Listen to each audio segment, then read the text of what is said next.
So the men decided that the elf was the sacrifice to Venus, and years later, the Earth still won't quit throbbing, and there's strange paranormal experiences.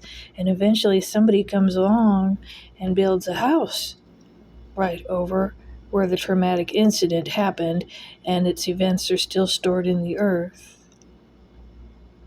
So what did they do with that? Well, after they realized there's something in the basement, a dragon in the base, scary monster down there, they decide it needs to be fed with more human lives in order to appease it.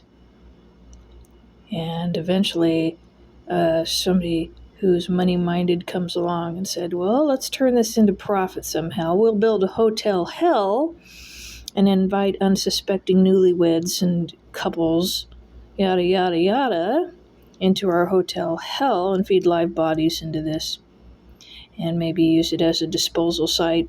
And they'll get paid under contracts to get rid of people that corporations and others just don't want to see those people anymore on this earth. They think it's a better world without them on it.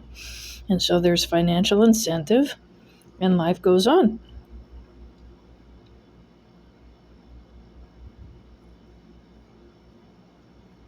Some people have the Krampus actually deliberately and consciously. They have a generational Krampus in their bloodlines will consciously and deliberately prowl for such properties to maintain. But it's horrific and the nightmare never ends, and then there's no peace. And they have to come out to feed, and they have to play the zither at midnight to keep from turning into the growl themselves inside their bodies.